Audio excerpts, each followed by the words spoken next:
Then I stepped forward and said, Upon you, my father, O Prophet of Allah, may I enter the cloak with you? He replied, And upon you, peace, my daughter, O part of myself. You are given the permission to enter.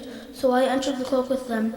Getting together underneath the cloak, my father, the Prophet of Allah, held the two ends of the cloak and raised his right hand towards the heavens and prayed, O Allah, these are the people of my household, Ahlul Bayt. They are my confidants and my supporters. Their flesh is my flesh, and their blood is my blood. Whoever hurts them hurts me too. Whoever displeases them displeases me too. I am at war with those at war with them. I am at peace with those at peace with them. I am the enemy of their enemies, and I am the friend of their friend. They are from me, and I am from them. O Allah, bestow your blessings, benevolence, forgiveness, and your pleasure upon me and upon them, and remove impurity from them and keep them thoroughly pure. Then the Lord Almighty Allah said, O my angels, O residents of my heavens, verily I have not created the erected sky, the stretched earth, the illuminated moon, the bright sun, the flowing seas, and the sailing ships, but for the love of these five lying underneath the cloak. Gabriel, the trusted angel, asked, Who are underneath the cloak? The Almighty answered, They are the household of the Prophet and the assets of prophethood. They are Fatima, her father, her husband, and her two sons.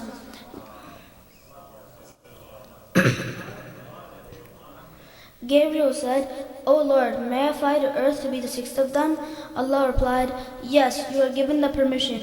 Gabriel the trusted landed near them and said, Peace be upon you, O Prophet of Allah. The All-Highest conveys his peace on you and his greetings and says, By my honor and glory, O angels, O my angels, O residents of my heavens, verily I have not created the erected sky, the stretched earth, the illuminated moon, the bright sun, the rotating planets, the flowing seas, and the sailing ships, but for your sake and love. God has given me permission to enter the cloak with you.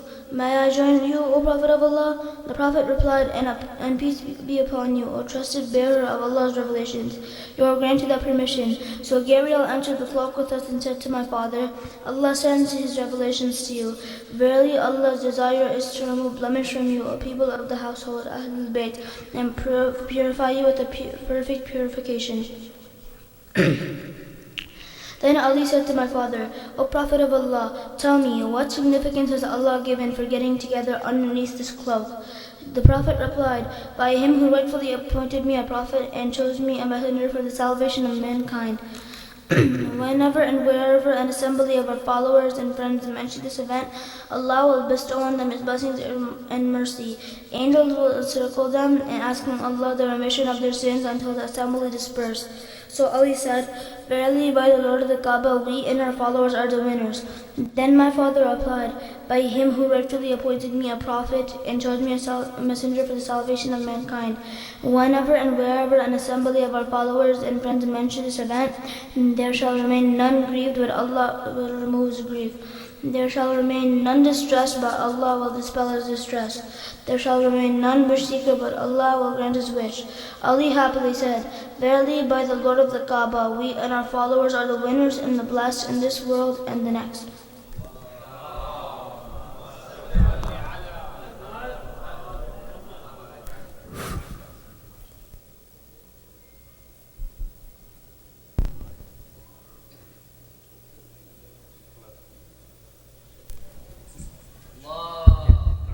Salli ala Muhammad wa ali Muhammad. We are actually very fortunate to have Brother Nuri Sadar joining us tonight to recite poetry. Before I invite him up to the front, I'd like to just give a quick bio about him. Nuri Sadar is a poet and filmmaker born and raised in London. His poetry focuses on the Halo Bit and the Prophet and his family, on divine love, spirituality, on issues of social justice. He has published 6 books of poetry and produced multiple albums commemorating on the epic of Ashura. Through books, albums, and videos, his poetry is read and heard evidently by readers and listeners worldwide. As a filmmaker, Nuri has produced and directed dozens of documentaries and short films tackling various issues that affect the Muslim community. Nuri is also the co-host and the creator of the 786 Boulevard, a podcast dedicated to the conversations at the intersection of the artistic expression, culture, spirituality, interviewing Muslims of divine backgrounds working in the numerous artistic fields. The podcast is also featured on the National's Top 11 podcast with inspiring Muslim voices alongside Obama-produced Tell Them That I'm a podcast as well as others. Without further ado, I'd like to invite him with a loud salat to the front.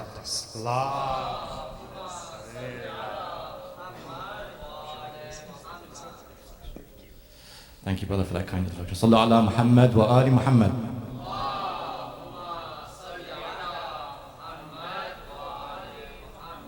Inshallah, before the respected Sayyid begins the lecture, I want to share some lines of poetry about our beloved Abu Abdullah al-Hussein alayhi salam. And I want to take you all to the moment, a moment from the day of Ashura that really breaks the heart. And that's the moment when he's standing there alone with 30,000 people in front of him. And imagine this sight. He looks in front of him, and between him and the enemy, he sees the land scattered with the bodies of his family and companions. These bodies are people that he once knew. His son, Akbar, strewn on the sand. His companions, Habib, Zuhair, Abis, strewn on the sand. Abbas, his flag fallen by the river. And beyond them, he sees 30,000 people jeering at him, yearning to drink his blood. And there's a moment from the day of Ashura where Imam Hussein asks the people that are there to kill him, why are you here? What do you want from me? Why are you trying to kill me? And they are very clear when they say, we are here to kill you because of what your father Ali did to our fathers and forefathers at Badr and Uhud. And it's here that he stands there and he says, is it really hatred of my father that's brought them here? Is it really hatred of my father that's brought them here? He says, Ali, come and see your name written on these spears. He says, is it really the hatred of my father that's brought them here?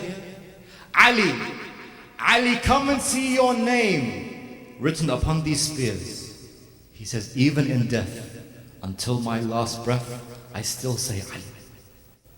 He says, my father Haydara, until my last gasp of air, I testify that you are my Imam. There was no greater Shia than Abu Abdullah. My father Haydara, till my last gasp of air, I testify that you are my Imam. When I raised my infant, my arm was raised and his back was bent. I recalled when Muhammad raised up your arm. Their hearts are full of hatred. Their hearts are full of hatred, like Iblis not prostrated. And I see that their stomachs are full of haram. Know that when I am struck and from my horse I fall back, oh my father, I fall firmly into your palms. I fall and wails can be heard from the voice of Zainab. He says, when I fall and wails can be heard from the voice of Zainab. Just like the nail, a tyrant comes and his hand breaks my ribs, hooves upon my chest, until my last breath, Ali. Father, how much hatred on my chest is weighted. I feel it with every spear that strikes it. Ibn Sa'ad wishes, the second Khalifa he pleases. It's as if together, cursing you they sit. Father, do you watch us here lamenting your Abbas? And I hear the tents, how the women lament. Father, do you watch us lamenting your Abbas, calling your name as the canteen he bit? And I hear in the tents how the women lament. Today, how many Fatima's eyes are wet? Today, how many Fatima's eyes are wet? He says, Mother, Zahra, don't you see how your daughters weep with you? Just like twins they are, and just like you, how their cheeks shall be struck to. What a great test. Till my last breath I say, Ali. He says, Father, I remembered the strike upon your head. When I saw the strike upon my son, Ali al-Akbar.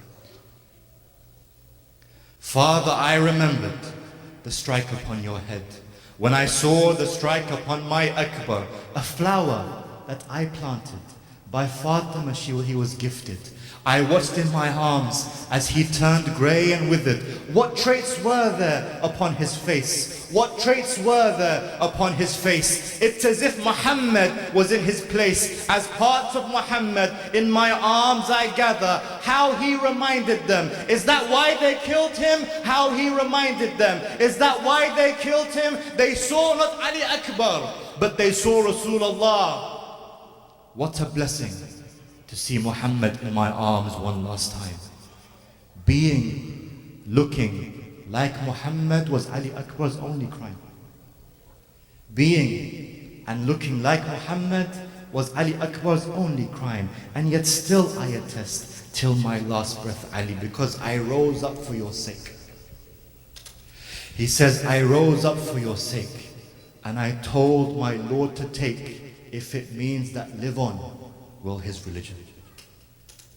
He tells his father, Ali, I rose up for your sake, and I told my Lord to take, if it means that live on shall your religion. For the day of Ghadir, I am surrounded here.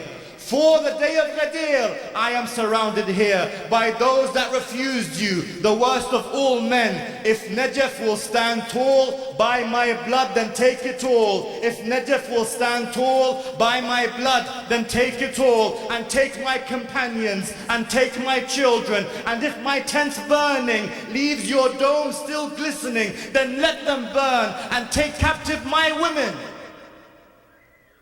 If Najaf will still stand tall by my blood, then take it all, and take my companions, and take my children. And if my tent's burning leaves your dome still glistening, then let them burn, and take captive my women. If while in chains my women still raise the flag of Ali, then take them, steal them, because in Ali's love, captives they are free.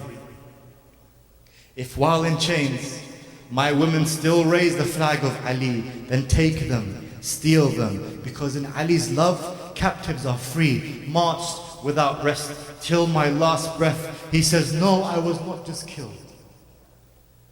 No, I was not just killed, nor was my blood just spilled, but they tore me up and they left me butchered. They say they counted 1,300 wounds on the body of Imam Hussein. 1,300 wounds. This is not just a murder. This is hatred for his father. He says, no, I was not just killed, nor was my blood just spilled, but they tore me up and left me butchered. Their own tongues uttered that because of your father, upon these sands your bones shall be scattered. For the sake of his Lord, my father with his sword, he left their wives widowed and left their homes ruptured. For the sake of his Lord, my father with his sword, he left their wives widowed and he left their homes ruptured. This is the cost of truth. My men, my women, and my youth by the sons of Shaitan were all murdered. And no, never would I have it any other way. No, never would I have it any other way. Blessings shall flow from all the blood shed here on this day. Truly I'm blessed until my last breath. He says, O Father of orphans, I see your name is written upon those spears that yearn to drink my blood. O Father of orphans, I see your name is written upon those spears that yearn to drink my blood. No, they want to battle to the tooth and to the nail. Not just you, Ali, but also your God. For this I was led here. For this I was led here. As sings my name their spears. Come and see what's happened to your beloved. Thirsty and left alone. Thirsty and left alone. Broken down to the bone. Bloodied and butchered is the son that you loved.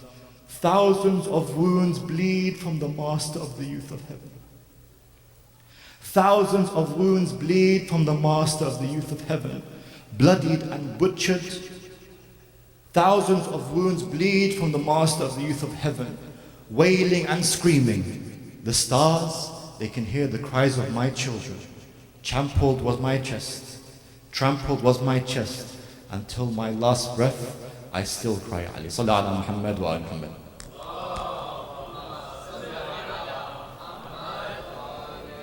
These days, obviously, as we know, are also the days of Sayyidah Zainab alayhi salam. And we're very blessed and lucky to come here after the day of Ashura and still have these majalis, speakers to learn from and masa'ib to bask in. But for Sayyidah Zainab alayhi salam, these days are not the same. Imagine, every single year, she has to relive what happens to her family and companions. Every single year. So I want you now to come with me to the heart of Sayyidah Zainab. I know we're here listening, but close your eyes and bow your heads. Close your eyes and bow your heads. Let your tears flow and come with me to this moment where Sayyidah Zainab starts to speak her pain on what happened to her on the day of Ashura. She says, how can the tears ever end? How can the tears ever end? They may call our grief pretend, but their loss is theirs. Until today, burned do the tents, and in their smoke we lament until end do our years. She says, from Abbas to Asghar to Akbar, we'll lament Ashura forever. She says, I live in the smoke of the tent because in my eyes it still burns. I live in the smoke of the tent because in my eyes it still burns. And as the tents crash and they burn, lost in confusion, I turn. The name of Abbas sits on my tongue, and how much Hussein I yearn. All alone amongst the raging flames, all alone amongst the raging flames, and not one brother returns. The steps I took from that hill, after watching Hussein fall, they left my back bent. My brother Hussein no more. As rivers his blood still pours, his body remnants, and the scent of my brother still lingers. She says, the bodies that litter that sand, I once felt their warm embrace. The bodies that litter that sand, I once felt their warm embrace. Qasim would tiptoe to hug me. Qasim would tiptoe to hug me. A smile on his small face, a smile on his small face. But blood now flows there from cheek to cheek. Blood now flows there from cheek to cheek, and a small corpse is left in his place. Oh Hassan, my brother, if only you'd seen just how to his death he would race. His helmet was too big for him. I watched him be torn limb from limb, and I saw his small body dragged. His shirt was in his killer's hand. He would drag him across the land. As of his death he bragged. How you'd weep for him, oh my brother. We were killed by those who revealed their hatred for Muhammad, and when they saw his twin Ali al-Akbar, how they yearned to serve his severed head. When they struck his head and it bled, I saw that revelation itself bled. They had no Muhammad to kill, so they killed Ali Akbar instead. They had no Muhammad to kill, so they killed Ali Akbar instead. And know that when he was struck, he looked like Ali, my father, so much.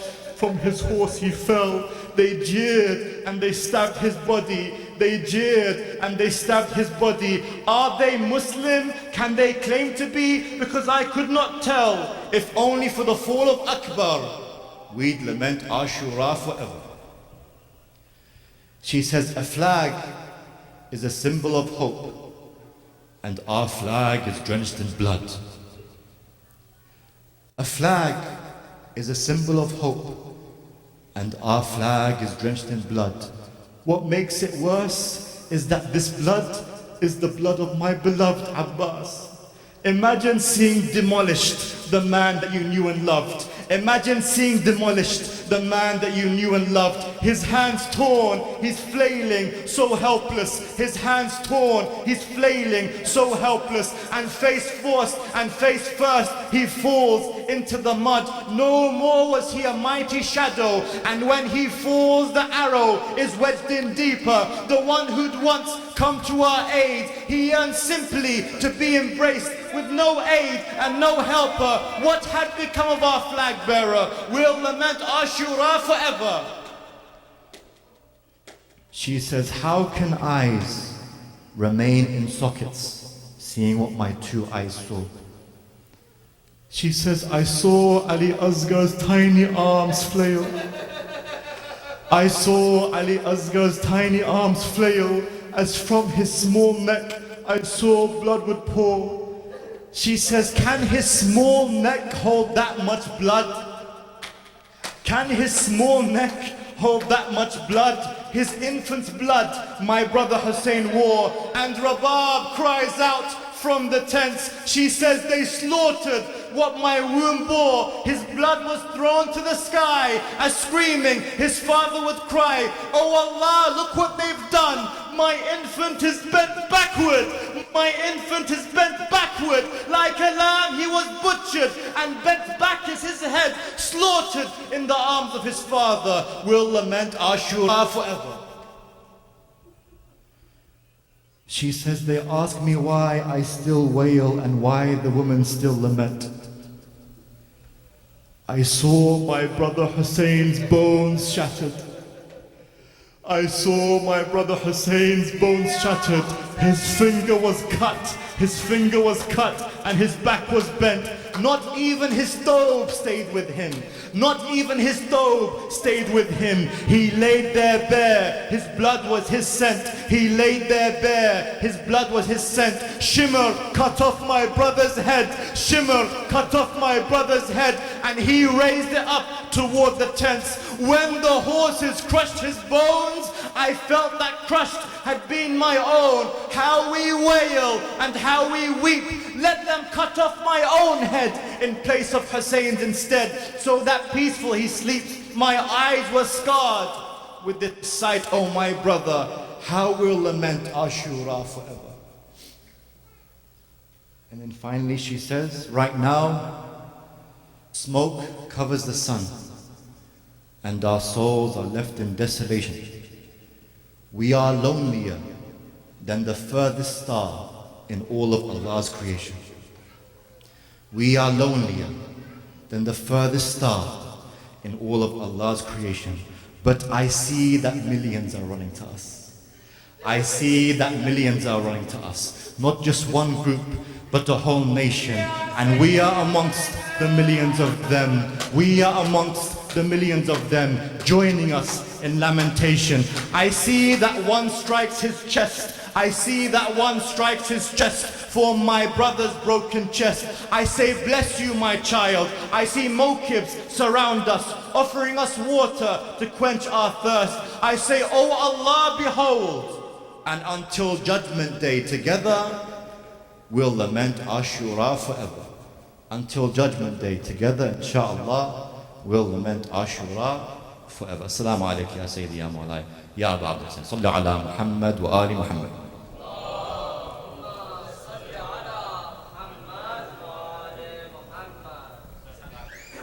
Again, please recite aloud Salat for Brother Nuri Sadar for that beautiful recitation of poetry.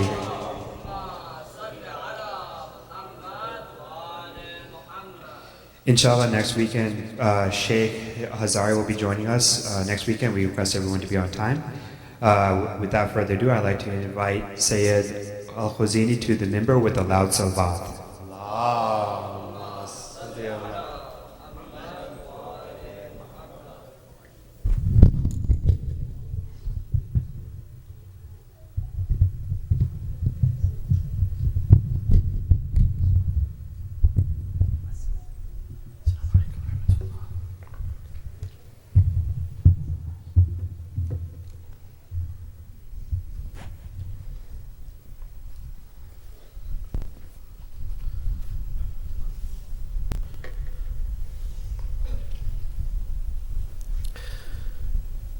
بسم الله الرحمن الرحيم صلى الله عليك يا رسول الله صلى الله عليك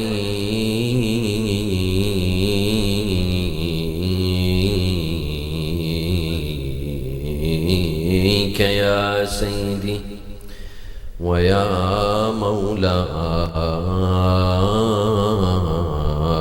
يا أبا عبد الله يا رحمة الله الواسعة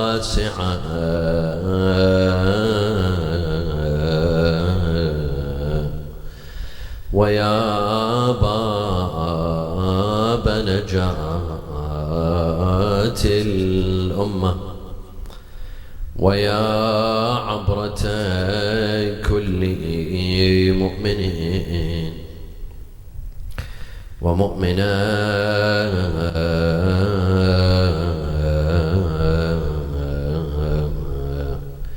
يا ليتنا كنا معكم سادتي فنفوز فوزا عظيما.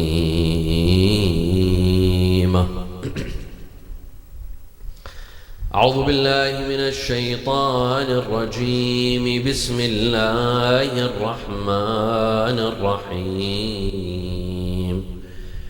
استحوذ عليهم الشيطان فأنساهم ذكر الله أولئك حزب الشيطان. صلوا على محمد وآل محمد.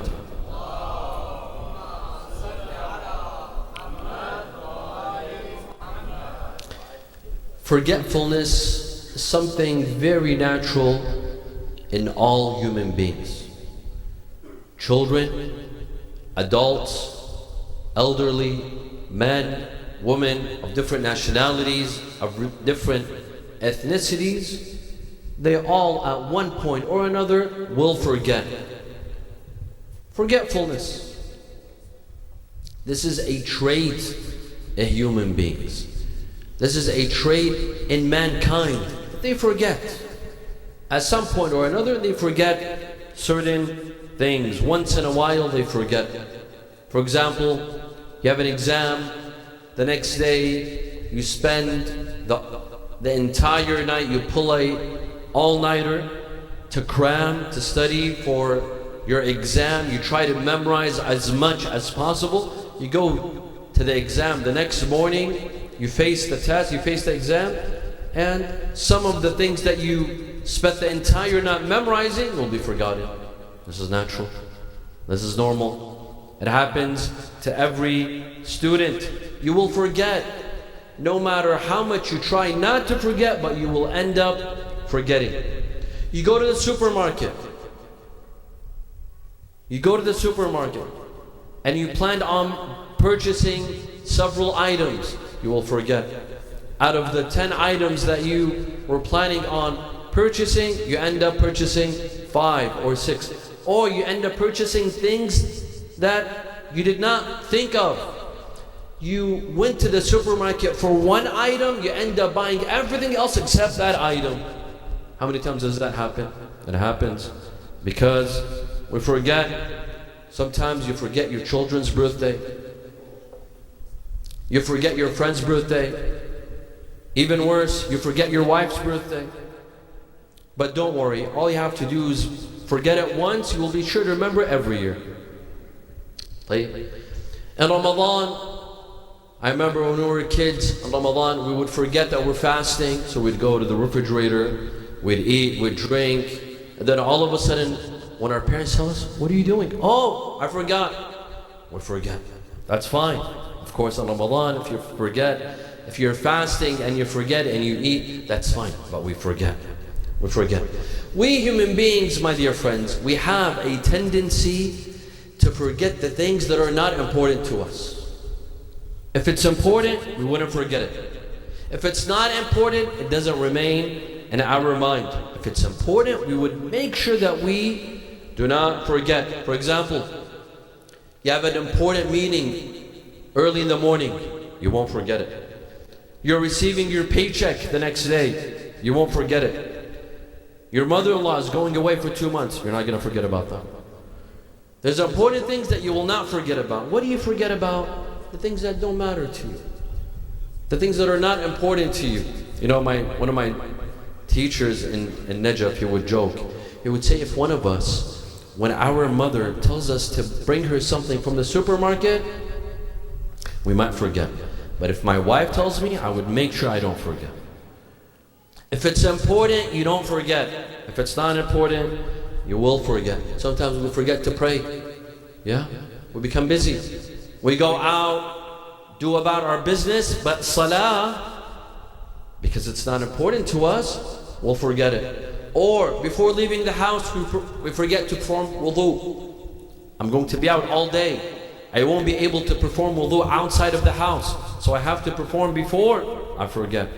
Or I sit in the car, I forget to recite Ayatul Kursi. Or I forget to pay sadaqah in the morning. These are important things. But to us, it's not important. For me, I take it lightly, I forget them. But before going to sleep, do I forget to put my phone in the charger? No. We never forget that. My iPad, do I forget to charge it before going to sleep? No, because I need my iPad in the morning. I need my iPhone in the morning. We won't forget to charge the iPhone, but we'll forget salah. Or I'll forget to put an alarm to wake me up for salat al-fajr. Or when we leave the house, do we ever forget our phones at home? No. We'll never forget our phones. Our phones are always with us. We never forget. But when it comes to salah, we'll forget. When it comes to wudu, we'll forget. When it comes to paying sadaqah, we might forget. طيب. So forgetfulness in human beings is something normal. It's something normal. Nisyan. Nisyan. In fact, why is a human being in Arabic it's called insan? Insan is from nisyan. Because we forget. Nisyan is forgetfulness.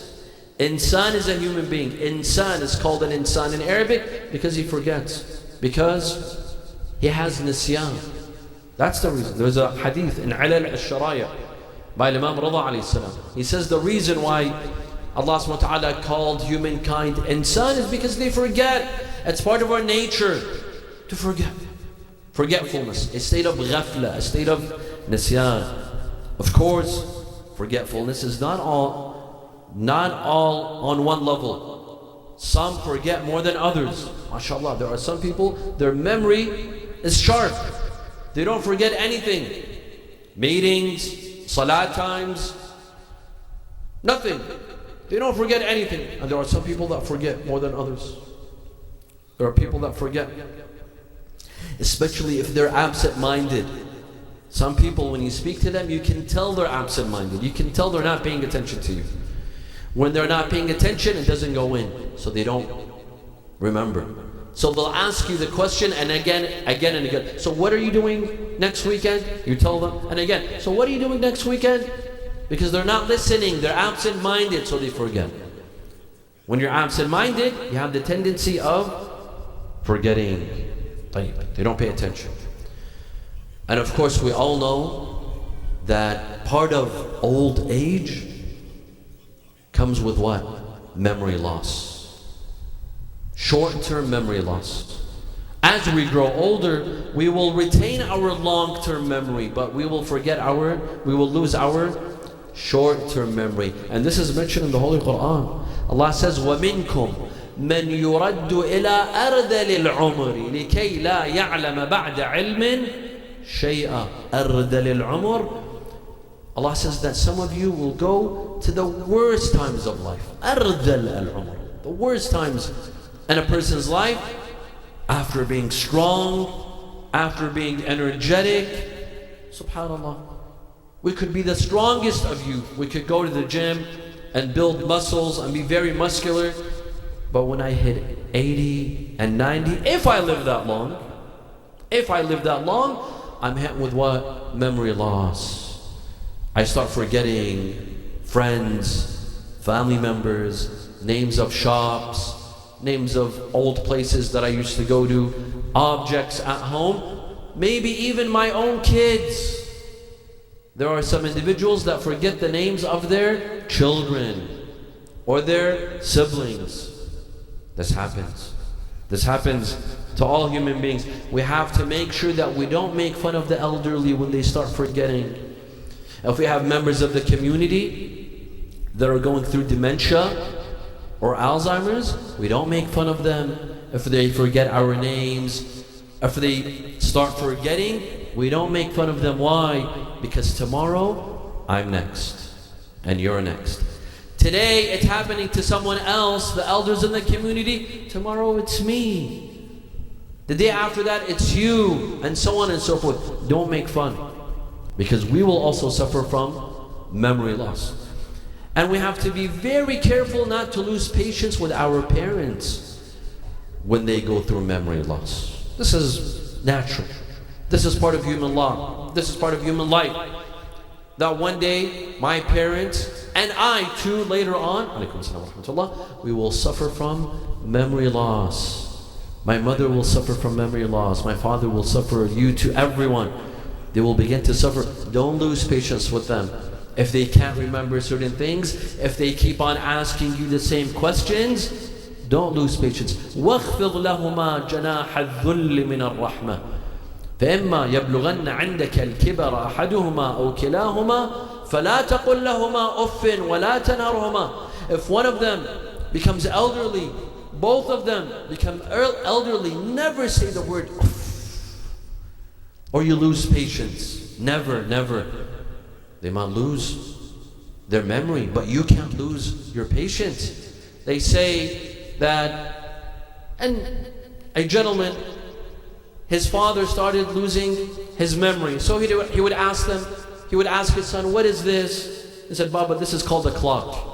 What is this sitting on a tree? He would say, Baba, this is a bird. What is this? This is a box of Kleenex. And then the more questions the father asks, the son would lose patience. He would say, Baba, you asked me this already. You asked me this already. You asked me, what is this? I told you a clock. Why do you keep on asking the same question? You've already asked me once or twice, and I already answered. They say the father got up, he brought a notebook, and he said, my son, read this notebook. Read what it says. He read, clock, bird, box of Kleenex. He says, what is this? He says, the first time you said clock, I wrote it down. I was so proud of you. Now that I've forgotten these words, you make fun of me? You ridicule me? You don't have patience for my memory loss? You see, my dear friends, this is the path of life. Today it's my father, today it's my grandfather. Be sure that tomorrow will be you. Today it's the elders, but am I going to remain young my entire life? No, this is the path of life that we will all seek. With memory loss, with forgetting words, this is something very, very normal. Sallu ala Muhammad wa ala Muhammad.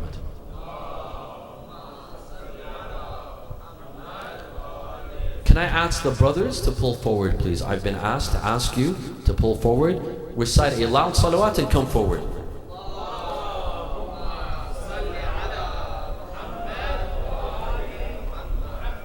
There are some individuals that suffer from forgetfulness in the state of ibadah. You're in salah. طيب, are you in the first rak'ah, second rak'ah, third rak'ah, fourth rak'ah? Some of us will forget. And wudu. Did I wipe my head or I didn't? Did I wipe my right foot or my left foot? We forget. A lot of times we forget. In tawaf, am I in the fourth circle or in the fifth circle? In Rami al-Jamarat, did I hit 6 stones or did I hit 7 stones? This is something normal. Forgetfulness in ibadah is something normal. And hence we have certain fiqh principles to solve that matter. For example, we have a principle called La shakka li kathir al-shak. I spoke about this a couple of days ago when I was in Dearborn, Michigan. That if you have excessive doubts in ibadah, you shouldn't pay attention. And a lot of people, they suffer from excessive doubts and excessive forgetting. What do I mean by excessive forgetting? At least once a day they forget. Am I in the first rak'ah or second? Second or third? Third or fourth? Did I perform ruku' or not? Did I perform sujood or not? This is called excessive doubts. If you're a kathiru shak, you don't pay attention to your shak. We have another principle in fiqh called qa'idat al-faragh, meaning that once your ibadah is done, and this happens to me, this happens to you, once I finish my salah, I'm like, wait a second. Did I pray 3 rak'ahs or 4? 4 or 5? A lot of us, we're absent-minded in salah. And the reason of this forgetfulness is that we're absent-minded. We're not paying attention. As soon as we say Allahu Akbar, I go into autopilot mode. Autopilot. That means you're praying, but you're not praying. You're reciting Fatiha, but you're not really reciting Fatiha. You're like a robot. It's us. We're robotic. And hence the niyyah is important. The niyyah is important. That I pray Salatul Dhuhr qurbatan ila Allah Ta'ala. I pay attention to what I do. And we have a hadith that you receive the reward of ibadah according to how much you were paying attention. 50%, you'll receive 50% of reward. 90% of attention, you'll receive 90% of reward. 0% attention, 0% reward. That's how it works. إِنَّ لَكَ مِنْ صَلَاتِكَ مَا أَقْبَلْتَ عَلَيْهَا بِقَلْبِكَ. The hadith says, how much were you paying attention in salah? You will receive that amount. قاعدة الفراغ says that if you forgot and you doubted after salah what you prayed, you say, inshallah, my salah is correct. Did I perform ruku'? You say, inshallah, I did. After salah. Any doubt after the ibadah, the hadith says that you say, my ibadah is correct. After wudu, you say, wait, did I wipe my head? Did I wipe my feet? You say, inshallah, I did. You see, we have fiqh principles that solve the idea of forgetfulness, the state of forgetfulness in salah. Sajdat as-sahw, you forgot something in salah like tashahhud, you simply repeat the tashahhud. You don't have to repeat the salah. Don't repeat the salah. You simply repeat the tashahhud after salah and you perform sajdatay as-sahw. You forgot to recite Qul Huwallahu Ahad in salah. You perform sajdatay as-sahw. You stood up while you should have sat. You sat instead of standing up, but then you make up for it. After salah, you perform sajdatay as-sahw. That's it. That solves the idea of problem solving. The idea of forgetfulness in ibadah. My dear friends, there are some people, they forget so much that they develop OCD, wiswas, in ibadah. And I see this wherever I go, and I see people complaining of this wherever I go, that they forget too much in salah, too much in wudu, to the point that it gives them OCD. Do not reach that point. OCD in ibadah can be disastrous. Why? You know why? Let me give you an example first. If you go to a restaurant, what's your favorite restaurant? What's your favorite type of dish? You go to your favorite type of dish, and don't forget to invite me.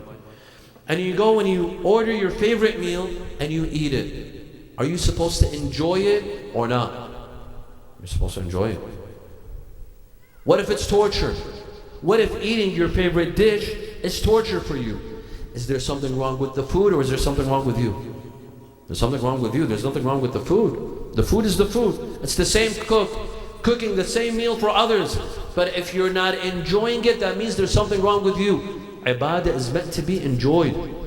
When I'm not enjoying Salat al-Fajr, there's nothing wrong with the Salah. There's something wrong with me. My OCD is not letting me enjoy that Salah.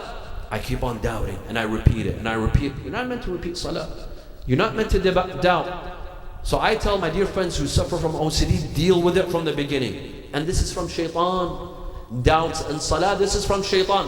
أَنَّمَا هُوَ مِنَ الشَّيْطَانِ. We have several narrations that being doubtful, forgetting some parts of Salah, wudu, this is from shaitan. Why?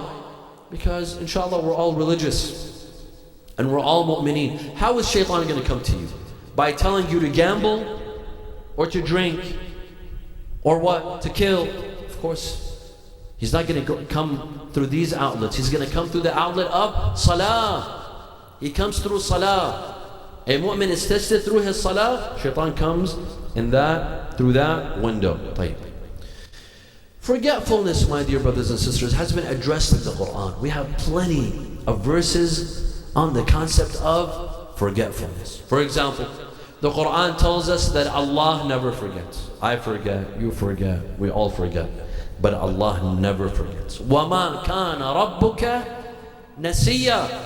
Allah never forgets. We might do something and 40 years pass and people try to remind me, I don't remember. I don't remember. But Allah never forgets. Allah never forgets. قَالَ عِلْمُهَا عِنْدَ رَبِّي فِي كِتَابٍ لَا يَضِلُّ رَبِّي وَلَا يَنْسَى. Allah never forgets. Allah writes everything down. Good deeds, bad deeds. Small deeds, big deeds. They're all written down. They're all remembered by Allah Azza wa Jalla. The Quran tells us that we should ask Allah for a dua, a special dua. What is that? Oh Allah, do not hold us accountable if we do something out of forgetfulness, or when we do something as a mistake. I know I'm not supposed to say ghiba, sometimes I forget. I know I'm not supposed to listen to ghiba, but I forget. Oh Allah, don't hold me accountable. رَبَّنَا لَا تُؤَاخِذْنَا إِن نَسِينَا أَوْ أَخْطَأْنَا. Oh Allah, don't hold me accountable when I forget, when I'm in a state of nisyan, when I'm in a state of ghafla, when I'm in a state of forgetfulness. The Quran tells us that some will forget Allah. Some human beings, they forget Allah. They forget that one day they will die. They forget that one day we will be put in a grave. They will forget that there's a day of judgment. We forget. We forget. فَالْيَوْمَ نَنْسَاهُمْ كَمَا نَسُوا لِقَاءَ يَوْمِهِمْ هَذَا. Allah says that we will forget them, some humans, the way they forgot the day of judgment. Yes, we will forget the day of judgment. We human beings, we're busy with dunya, with money, with business. We're so immersed into dunya that we forget the fact that we are here temporarily. And when a day will come that I will be asked to leave. I'll be asked to leave. وَلَا تَكُونُوا كَالَّذِينَ نَسُوا اللَّهَ فَأَنْسَاهُمْ أَنفُسَهُمْ. Do not be like those who forgot Allah, so He made them forget themselves. Ajib. Okay. Forgetting Allah, I can understand that. But forgetting ourselves, how can I forget myself? Yes, I can forget myself. I forget who I am. I forget my role in life. I forget what my responsibility is in life. I forget that I'm a weak human being that could be killed by choking over a small fruit, over a grape, or sometimes drinking water. You swallow it the wrong way, you die. We forget this. We forget this. فَأَنْسَاهُمْ نَسُوا اللَّهَ فَنَسِيَهُمْ. We forget Allah, so Allah forgets us. That's how it works. فَاذْكُرُوا. Allah says, فَاذْكُرُونِي أَذْكُرْكُمْ. Remember me and I'll remember you. It can't work one way. Loyalty is a two-way street. Remembrance is a two-way street.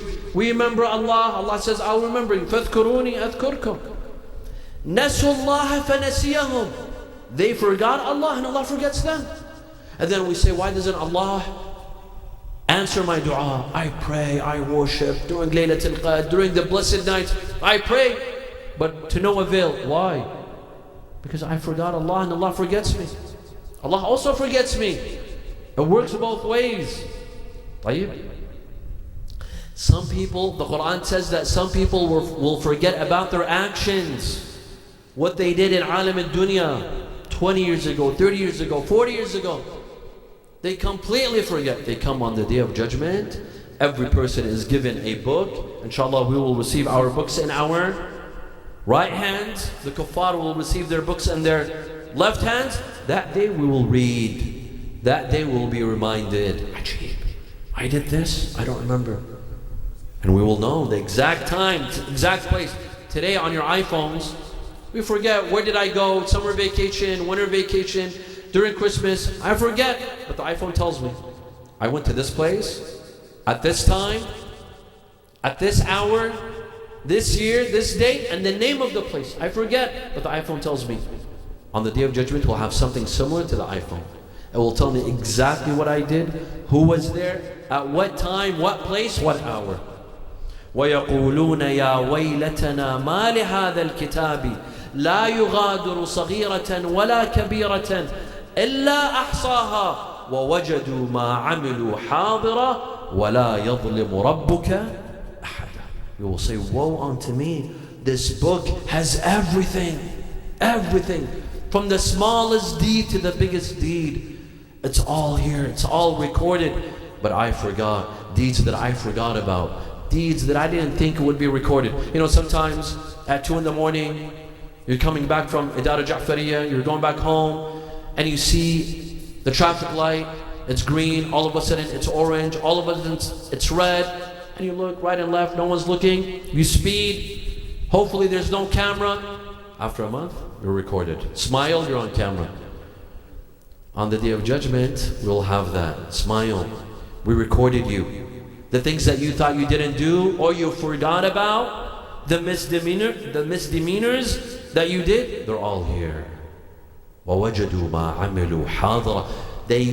We will see our actions. We will see our deeds. Some ulama, they tell us of tajseed al-a'mal, that our actions will take physical shapes, physical forms, good deeds and bad deeds. And we will ask, what is this? What is this? What's this object? What's this animal? What's this food? What are these fruits? They will tell us these were your a'mal in dunya. Your a'mal in dunya translated to physical objects on the Day of Judgment. But we forget. Sallu ala Muhammad wa ala Muhammad.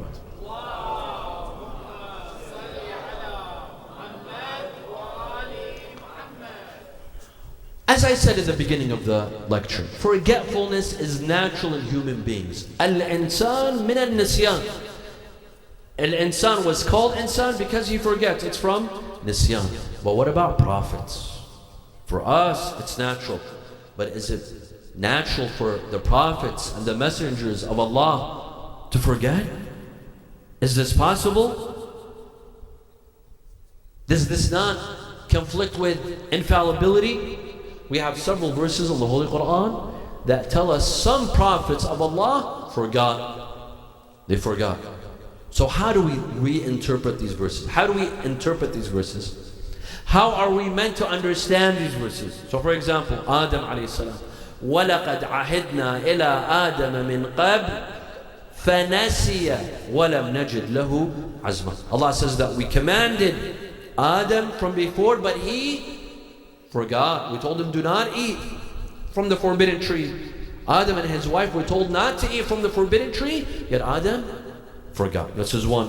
Two, Yusuf. Allah tells us of Prophet Yusuf, وَقَالَ لِلَّذِي ظَنَّ أَنَّهُ نَاجٍ مِّنْهُمَا اذْكُرْنِي عِنْدَ رَبِّكَ فَأَنْسَاهُ الشَّيْطَانُ ذِكْرَ رَبِّهِ فَلَبِثَ فِي السِّجْنِ بِضْعَ سِنِينَ. Yusuf alayhi salam was in prison and he had 2 cellmates. And you've heard of the famous story. They both had dreams. One saw a dream where he's giving wine. He's offering wine to the king. The other saw birds eating from his head. And he told them that the one eating, the birds eating from his head, he told them that you'll be crucified and you will be killed. And as for the one giving wine to your king, you will be in the service of the king. You will both be free. One will be executed and the other will be freed. But when you go to the king, remember me. Mention me. Mention me. طيب? فَأَنْسَاهُ الشَّيْطَانُ ذِكْرَ رَبِّهِ.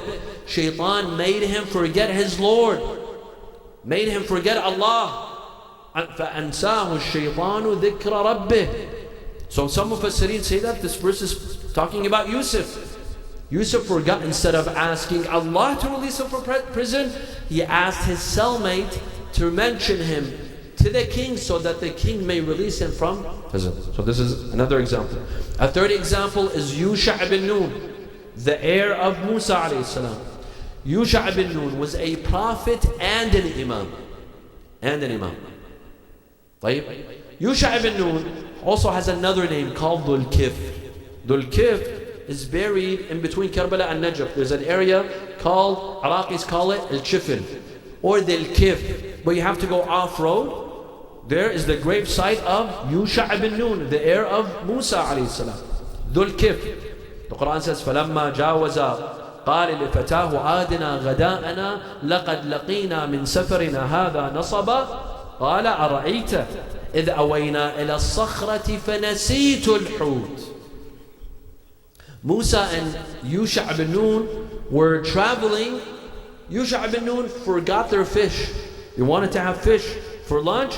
They stopped to rest, and then they kept on walking, and then they stopped to have lunch. Musa tells them, "Where's the fish?" He said, "I forgot it." فَنَسِيتُ الْحُوتِ.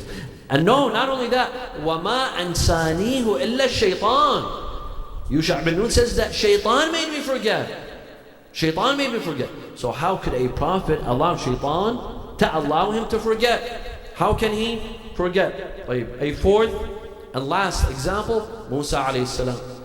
And the famous story of Musa and Khidr. When Musa sees عَبْدًا مِنْ عِبَادِنَا آتَيْنَاهُ مِنَّا رَحْمَةً, he sees Al-Khidr. Khidr is not mentioned directly by name in the Quran, but in Surah Al-Kahf, Surah Al-Kahf alludes to Khidr. And we know that Khidr had more knowledge than Musa. Yes, they might be both prophets. In fact, there's a debate whether Al-Khidr is a prophet or he's not a prophet. At any rate, he was more knowledgeable than Musa. And he had the ilm of ta'weel. He read between the lines. He saw the reality of things. Musa asked Al-Khidr for him to accompany him. Al-Khidr told him, أَنَّكَ لَن تَسْتَطِيعَ مَعِيَ الصَّبْرَ. You cannot be patient to see what I will do. Musa kept on insisting. The famous story that Khidr performed three things, and Musa lost his patience, and he said, قَالَ لَا تُؤَاخِذْنِي بِمَا نَسِيتُ. So he objected. Musa objected to Al-Khidr. That why did you do this? Why did you kill that young man? Why did you break the ship? Why did you build the wall that was about to fall? He objected to Khidr. Khidr told him, didn't you say that you will be patient? Didn't you say that you will be silent? He said, لا تؤاخذني بما نسيت. Don't hold me accountable for forgetting. So Musa here admits to forgetting. So what do we do with these verses? How are we supposed to understand these verses? How are we supposed to interpret these verses? Our Sunni brothers and sisters, for them it's simple. For them, they say, yeah, so what? They forgot. Shaitan made him forget. So what? Why? Because they do not look at prophets the way we look at prophets. Even the final messenger. The way we followers of Ahlul Bayt, we see the prophet, it's different than our Sunni brothers and sisters. And this is a reality. This is a reality. So how do we reinterpret these verses? Number one, first of all, any verse in the Holy Quran that conflicts with reason and rationale must be reinterpreted, must not be taken literal. Let me give you an example. The Quran says, Yadullah fawqa aydihim. The hand of God is above their hands. Does God have a hand? No. So how can we take this verse literally? The verse is flat out saying the hand of God is above their hands. But we know this conflicts with reason, because God cannot have a hand. God cannot have a human form, cannot have a human body. Hence we reanalyze the verse. We say the hand of God means God's power, God's superiority. Yadullah means quwwatullah. The power of God is above their power. Another example. Ar-Rahmanu ala al-arshi stawa. The All-Merciful sits on His throne. Stawa means Allah sits on His throne.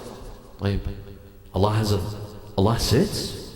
Allah has a human shape? Allah has a body? We can't take these verses literal. Why? Because we have a rational law. We have reason. We have a dalil aqli that says Allah Azza wa Jal cannot have a human shape. He cannot have a human body. Hence we come and reanalyze the verse. We don't take it literally. We say Ar-Rahmanu ala al-arshi stawa. Ulama say stawla. Allah takes over the throne, subsides over the throne, takes over the throne. Not that He sits on top of the throne. You see? So these verses that attribute forgetfulness to prophets, they conflict with dalil aqli, they conflict with reason. And what is that? The prophets have to be infallible. Prophets have to be immaculate. Prophets have to be perfect. Perfect. They don't forget. They don't commit sins. They don't forget Allah Azza wa Jal. They do not allow shaitan to take over them, to make them forget. This has been proven. Why? Because of prophets may forget, or they may sin, or. And how can we follow them? How can we follow them? This defeats the purpose of Islam. This defeats the purpose of all of the world religions. Why would I follow a prophet that could forget and may forget Allah or may commit sins? So there's a rational proof. We have to not take these verses literal. We have to give them another meaning. For example, nasiya in the Arabic language can mean taraka. He let go. He let go. فَنَسِيَ حُوتَهُمَا. He forgot their fish. It doesn't mean he forgot he let go of the fish on purpose. On purpose. It's not that he forgot. There was a reason why he let go of the fish. Or وَلَقَدْ عَهَدْنَا لِآدَمَ مِنْ قَبْلُ فَنَسِيَ. Adam didn't forget. Adam فَتَرَكَ. Adam let go.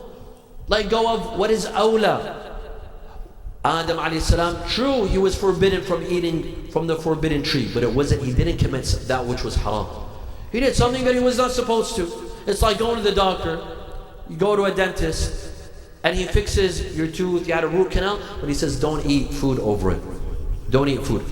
What does that mean? Does that mean if you eat food, the dentist is going to come and punish you? No, it means that you're going to be in pain.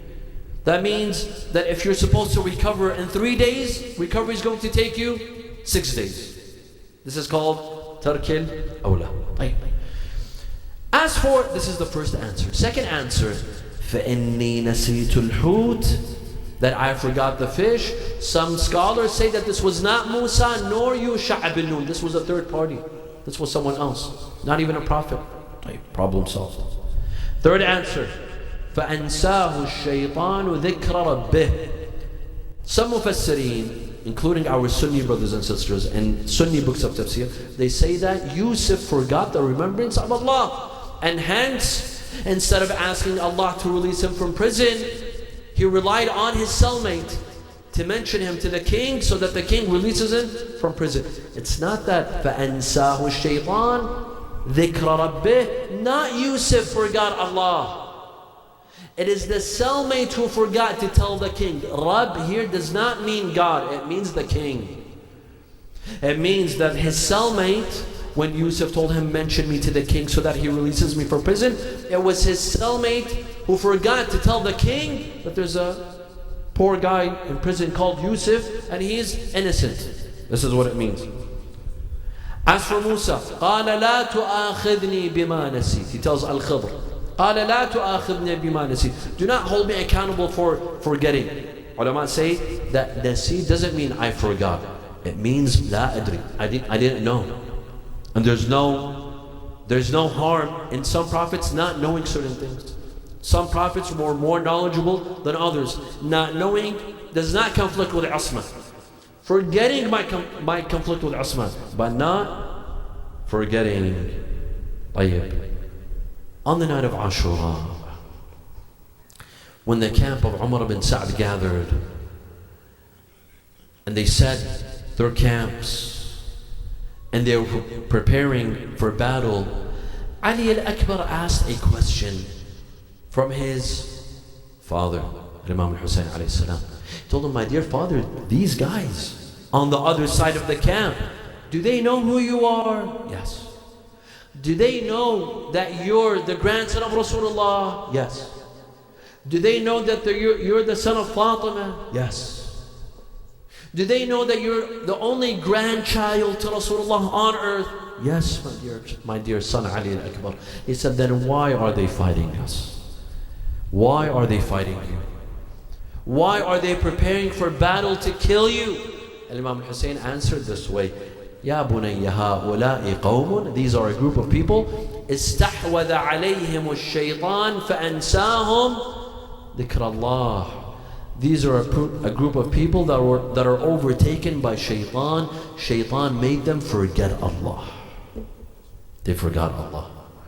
They forgot who were they fighting. Because it's dunya. It's all about dunya. Umar ibn Sa'd is related to Imam al-Hussein. He's a distant cousin or a second cousin to Imam al-Hussein alayhi salam. But Umar ibn Sa'd was offered the governorship of Shahriray, Tehran. And Tehran was huge. It was a governorship, it wasn't just a city. So he had to make a decision between killing the only grandson to Rasulullah or to receive the governorship of Shahriray, the governorship of modern day Tehran. They were overcome by dunya, and dunya makes the biggest person forget who they are and forget the remembrance of Allah. استحوذ عليهم الشيطان فأنساهم ذكر الله. They've forgotten the remembrance of Allah. They've forgotten Allah. You see, my dear friends, on the day of Ashura, both camps prayed. Both camps prayed Salatul Dhuhr. On one side, Imam al-Hussein alayhi salam prayed Salatul Dhuhr in Jama'ah, but he prayed Salatul Khawf, meaning his companions would take turns praying with him. And they did not let go of their weapons. One of his companions, he tells him, Hana waqtu salah, it is the time for salah. And Imam Hussein tells him, Dhakarta salah, ja'alaka Allah min al-musallin. You remembered salah, may you be amongst those who uphold salah. Imam Hussein prayed Salatul Khawf, where a group of companions, they hold their armor while others, they join in Salatul Jama'ah. And then they take turns. There's a special way of praying Salatul Khawf in the middle of the battlefield. While Umar ibn Sa'd, he also prayed. Umar ibn Sa'd, in fact, led his army in Salah.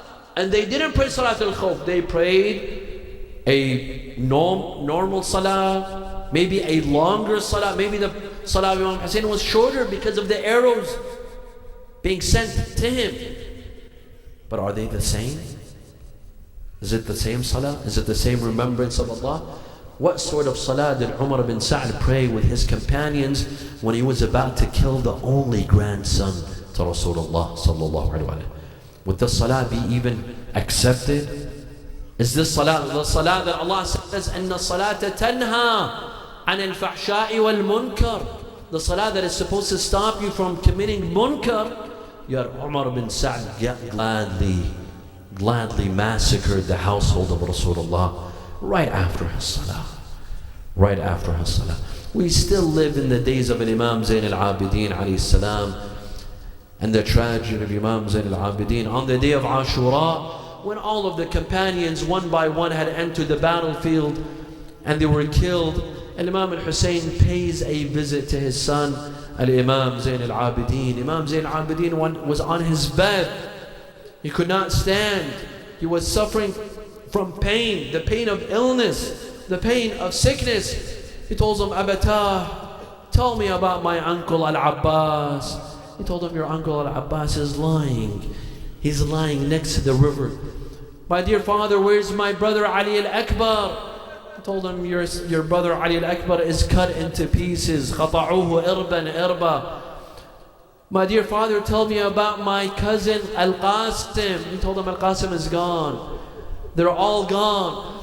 Imam Zayn al-Abidin alayhi salam grabs a stick and he holds his sword and he says, then allow him to go inside the battle. He told him, my son, you're ill. You're fallen ill. You cannot join the battle. He holds him. He says, let me. If they've all gone, why do you stop me from entering the battlefield? Yet the Imam stops him. This is one visit. This was one visit to Imam Zayn al-Abidin on the day of Ashura. Another visit was by his aunt Zainab alayhi salam. This time the circumstances were a bit different. There was an earthquake, there was an eclipse, and there was high wind. Sayyidah Zainab alayhi salam, she comes into the camp, into the tent of Imam Zayn al-Abidin alayhi salam. She says, my dear nephew, explain to me what is happening. There's an eclipse outside, there's an earthquake happening. There's high wind, what is happening? Imam Zayn al-Abidin alayhi salam was lying on his bed. He removes the curtain from his tent and he says, Amma Zainab, look outside. Zainab looks and they see Shamr ibn al-Jawshan moving away from the body of Imam Hussein. and there's something in his hand. Imam Zayn al-Abidin looks and he sees the head of Imam Hussein held by Shimr ibn al-Jawshan. Moments later, the head of Imam Hussein alayhi salam is on a spear in front of his sister Zainab alayhi salam. Tonight is the conclusion of our majlis. I'd like to recite this musibah as we conclude.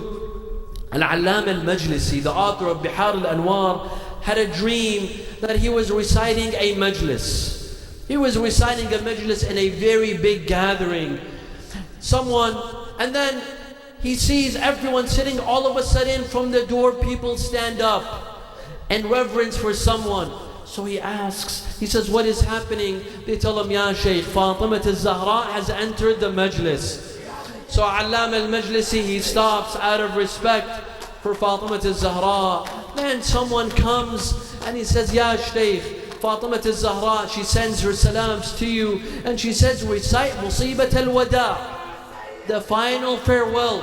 So he says, tell Sayyidati that I do not have the Musibat al-Wada' memorized. He goes and he comes back and he says that Fatima al-Zahra insists that you recite Musibat al-Wada'. So Allam al-Majlisi begins to recite what he has memorized. Imam Hussein is about to enter the battlefield. He comes to the tent of his sisters and daughters. Ya Zainab, wa ya Kulthum, wa ya Sukayna, wa ya Ruqayya, wa ya Rubab. عليكن مني السلام فهذا آخر الاجتماع الوداع الوداع. Imam Hussein begins to say farewell, and then he says, من ذا يقدم لي جوادي, who will bring my horse? Zainab brings him his horse.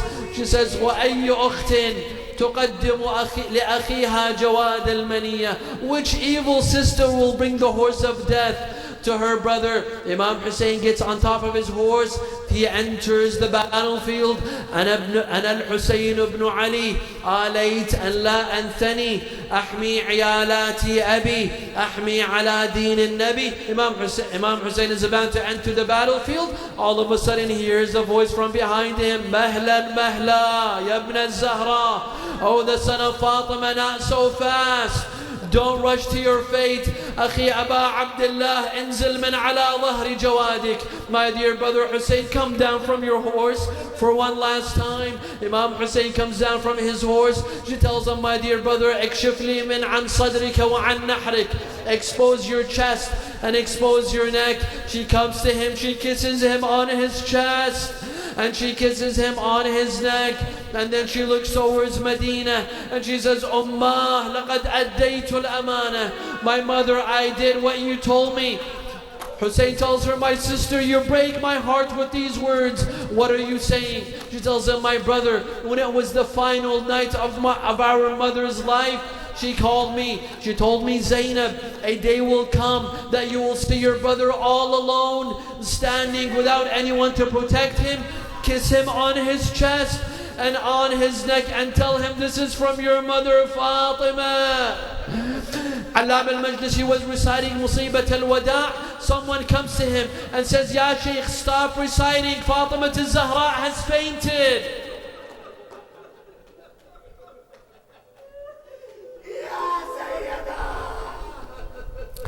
لا حول ولا قوة إلا بالله العلي العظيم. إنا لله وإنا إليه راجعون. وسيعلم الذين ظلموا أي منقلب ينقلبون والعاقبة للمتقين. نسألك اللهم وندعوك باسمك العلي الأعظم الأعز الأجل الأكرم يا الله. اللهم لا تدع لنا ذنبا إلا غفرته، ولا هما إلا فرجته، ولا عيبا إلا سترته، ولا خوفا إلا آمنته، ولا رزقا إلا بسطته، ولا شملا إلا جمعته، ولا مرضا إلا شفيته، ولا غائبا إلا حفظته وأدنيته، ولا حاجة من حوائج الدنيا والآخرة لك فيها رضا ولنا فيها صلاح إلا قضيتها ويسرتها يا أرحم الراحمين. ولأرواح المؤمنين والمؤمنات والعلماء والشهداء, and to the souls of the sponsors, to the souls of the deceased, and the loved ones of the sponsors of tonight's niyaz. Al-Fatiha ma'a salawat.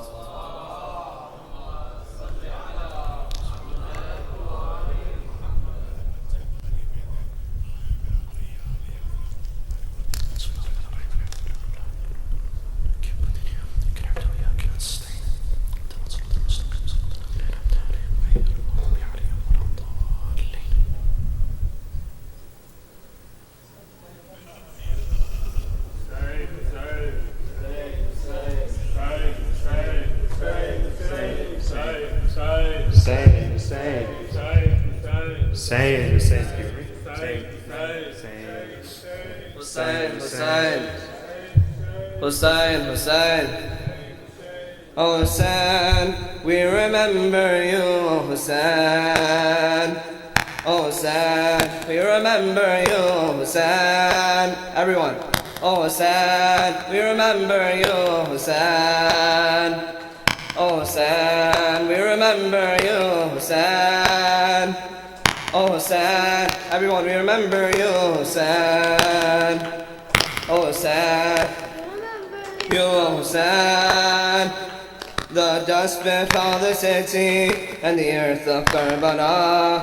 A shining prince's last moments, the son of Fatima. Around him still silence lies inside the hearts of kin. A mother mourns her baby's thirst, she holds the pain within.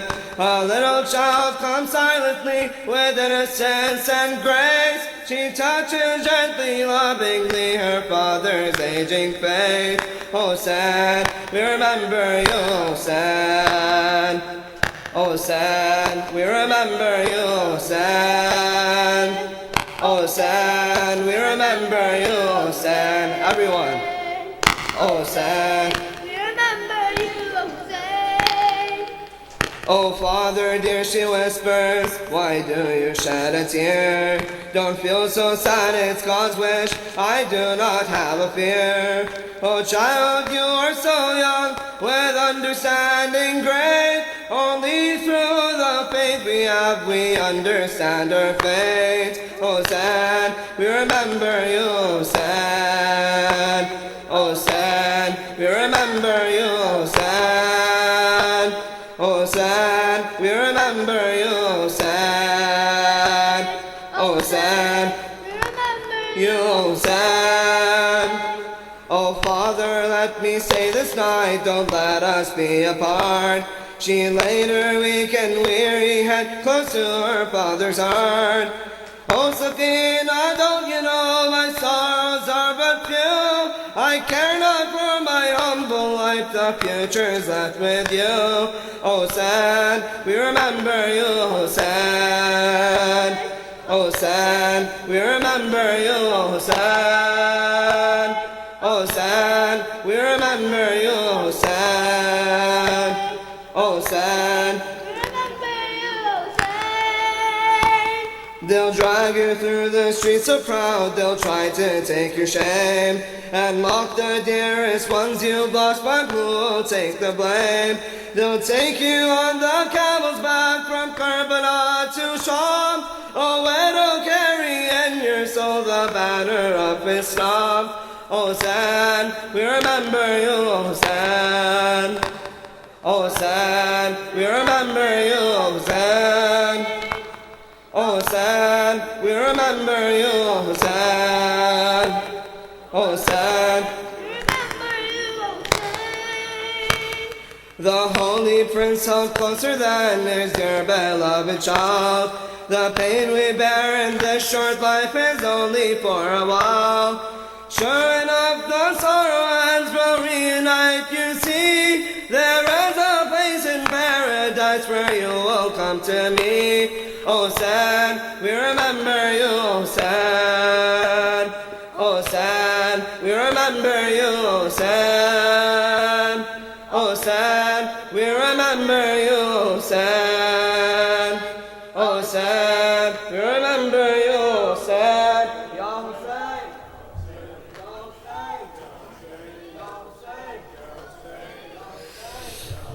A teardrop's in sorrow, heartbreak.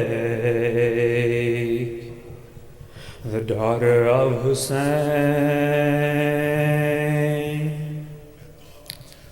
A whisper from this young child, so tightly bound in chains. Who would have thought this princess of the Holy Family would see and lose everything from one faithful journey?